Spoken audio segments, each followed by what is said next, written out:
வணக்கம். நீங்கள் பார்க்குறது ஒரு கிணறு. இந்த கிணறு என்னென்னா எப்படி பார்த்தாலும் 40க்கு 20 இந்த கிணறு. 40க்கு 20 கிணறு.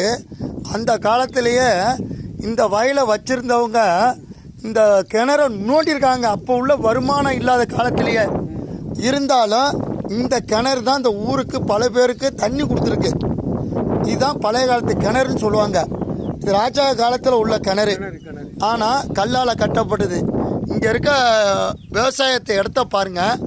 எவ்வளோ சுற்றி பார்க்குற வரைக்கும் ஒரே விவசாய பூமி, பசுமையான பூமி. இதில் இன்னொரு விஷயம்னு கேட்டால், இந்த மாதிரி மலை பகுதியில் இந்த பகுதி மட்டும்தான் விவசாயம் பண்ணுற பூமி. சுற்றி வேற மலை. இது தொடர்ச்சி மலைன்னு சொல்லுவாங்க. சதுரகிரி மலை தான் இந்த மலை. இதில் பாருங்கள், தொடர்ச்சி மலை. இது நேராக பாவநாசம் போகுது, அதாவது பொதிகை மலைக்கு போகுது. இங்கே இந்த நல்ல தேங்காய் குழந்தைய இந்த கிணத்துல போட்டதுனால, அந்த அம்மாவும் விழுந்தனால இங்கே தான் அது சீவசமாதி ஆவணுச்சு, ஜலசமாதி. அந்த ஜலசமாதி ஆவண இந்த இடம் சொந்தக்காரவர் இருக்கார். அந்த ராஜா காலத்துலேருந்து அந்த வகைரா இருக்காங்க. இடையில இந்த ஐயா தான் இந்த இடத்துக்கு சொந்தக்காரவங்க.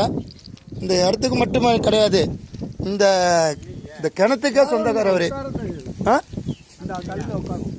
அதனால் இந்த கிணறை பாருங்கள். நல்ல தேங்காய் கிணறு பார்க்குற வரைக்கும் ரொம்ப நல்லது. நான் ஐயா கிட்ட கேட்டு அதோட விவரத்தை அடுத்த பக்கம் போடுறேன். நல்லா கேளுங்க. நல்ல தேங்காய் 7 குழந்தையும் அந்த அம்மா விழுந்த தீர்த்தம் இதுதான். தீர்த்தம் மட்டும் இல்லாமல் அது ஜலசமாதி ஆவண இடம் இதான். கிணறு தான் ஜலசமாதின்னு சொல்கிறது கிணறு.